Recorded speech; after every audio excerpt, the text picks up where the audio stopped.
అక్కడ వైసీపీ నేతలు చేసిన పని చూస్తే అక్కడికి వెళ్ళి ఆయన సొంత కూతుర్ని రానివ్వరు. 7 సంవత్సరాల క్రితం నా భార్యకి క్యాన్సర్ వచ్చిందండి హైదరాబాద్లో. సర్జరీ చేయించానండి.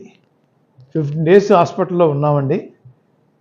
మళ్ళా 10 రూపాయలకి రండి కీమో చేయించానని చెప్పి డాక్టర్ సెన్సార్ గారు చెప్తే ఈ ఎదోళ్ళకి ఇంటికి వచ్చానండి.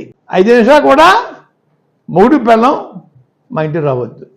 నా తల్లికి క్యాన్సర్ వస్తే వాళ్ళు హైదరాబాద్లో వీళ్ళు చూపించుకోవడానికి వస్తే ఇంటి బయట నిలబడి గెంటేస్తే ఎంతకంటే అవమానం ఏముంటుంది సార్? మరి ఆయన ఈరోజు తీసుకున్న డెసిషన్ కరెక్టే కదా. రెండు నిజంగా ఇట్లాంటి కూతుర్లు వద్దు సార్. ఎందుకంటే మాకు కూడా కూతురు ఉంది.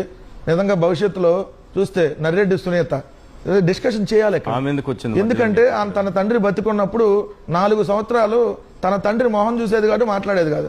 తన తండ్రిని కిరాతంగా చంపాడని చెప్పి దస్తగిరి డైరెక్ట్ గా ఓపెన్ గా బయటకు వస్తే బయట సెటిల్మెంట్లు చేస్తా దర్జాగా తిరుగుతుంటే దస్తగిరికి లాయర్ సిద్ధార్థ లోద్రా, ఈమె తరపున లాయర్ సిద్ధార్థ లోద్రా, చంద్రబాబు తరపున సిద్ధార్థ లోద్రా, ఆంధ్రప్రదేశ్ చంద్రబాబు ప్రభుత్వం తరపున సిద్ధార్థ లోద్రా. ఈ మతలం ఏంది? మరి గొప్ప కూతురు కదా. శత్రువులు ఎక్కడో ఉండర్రా, చెల్లెళ్ళు కూతుళ్ళు రూపంలో మారువేషాలు వేసుకుని మన కొంపలోనే తిరుగుతూ ఉంటారు. తండ్రి హాస్పిటల్లో ఉంటే ఎందుకు వచ్చి ఒకరోజు కూడా చూడలేదమ్మా?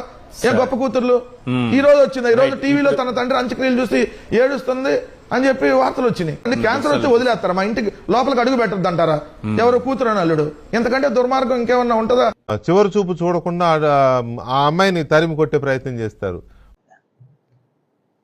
5 నిమిషాలు కూడా మూడు బెల్లం మా ఇంటికి రావద్దు.